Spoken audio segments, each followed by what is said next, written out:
Exemple 2, on dit qu'un tracteur a des roues arrière de 1,2 m et des roues avant de 50 cm. Le tracteur roule à une vitesse de 8 km à l'heure. Et on veut savoir comment se comparent les vitesses angulaires des deux types de pneus. Donc, avant de pouvoir les comparer, on va aller calculer chacune des vitesses angulaires. Lorsqu'on regarde ici nos unités de mesure, euh, on a tout d'abord des mètres, on a des centimètres et on a des kilomètres à l'heure.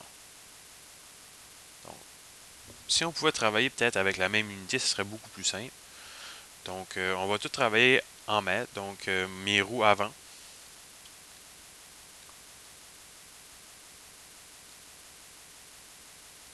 Vont avoir un diamètre de 0,5 m. Mes roues arrière.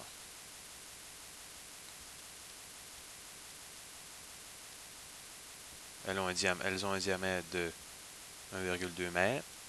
Et ma vitesse, je vais convertir 8 km à l'heure en mètres par seconde. Donc, ça veut dire 8 km par heure. 8 km, c'est 8000 mètres. Donc, elle parcourt 8000 mètres. Le tracteur parcourt 8000 mètres dans une heure, donc dans 3600 secondes. 60 minutes qui contiennent chacune 60 secondes. Donc, on obtient que notre vitesse est de 2,22 mètres par seconde. Donc, les deux roues ont une vitesse linéaire de 2,22 mètres par seconde. Mais nous, on ne veut pas parler des vitesses linéaires, on veut surtout parler des vitesses angulaires. Donc, à quel rythme elles tournent. Pour faire cela, on va utiliser la relation suivante qu'on avait vue au cours précédent. Donc, qu'un angle, c'est égal à l'arc parcouru sur le rayon. Donc, l'arc, c'est une distance. Le rayon, on a les diamètres ici, on pourrait les calculer. Et l'angle ici va nous dire à quel rythme, ou combien de degrés ou combien de radians ça a tourné. Pour avoir une vitesse angulaire, on aura calculé ça par temps. Et pour se simplifier la vie, on va prendre un temps qui est de 1 seconde, puisqu'on sait que nos pneus vont parcourir chacun 2,2 mètres dans cette seconde-là. Si mon pneu parcourt une distance de 2,2 mètres, ça voudrait dire qu'elle aura sur la roue, on aura défini un arc de 2,22. Donc, dans les deux cas, l'arc va être 2,22. Le rayon, dans ce cas ici, la moitié de 0,5, donc 0,25. Et c'est tous les deux des mètres, donc on n'aura pas de problème d'unité. Ici, le rayon, 0,6 mètres.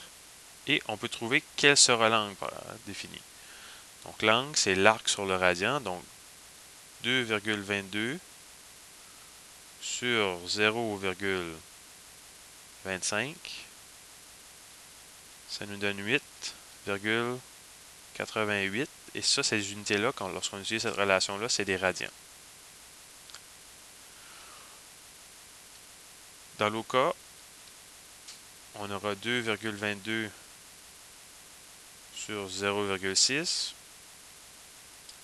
On obtient 3,7 radians. Et ça va faire ça à chaque seconde. Donc, je peux dire ma vitesse angulaire. La vitesse angulaire, on a une lettre qu'on peut utiliser pour la représenter. C'est la lettre oméga qui ressemble un peu à un W. Donc, ici, j'ai une vitesse angulaire de 8,88 radians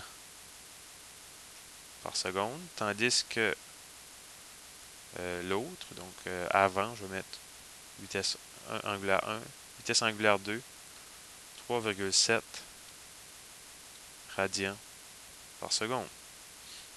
La question est comment se comparent les vitesses? Bon, ici, il y a plusieurs réponses possibles. On sait que la roue avant va plus rapidement. Elle a un rythme plus rapide à tourner. Donc, elle a la même vitesse linéaire, mais elle tourne plus rapidement en raison de son rayon plus petit. Ce qu'on peut faire pour les comparer, on peut faire le quotient. Donc, vérifier quel est le ratio entre les deux.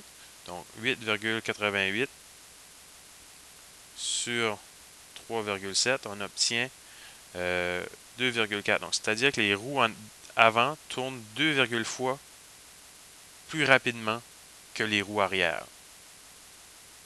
On pourrait vérifier que c'est le même ratio que les diamètres.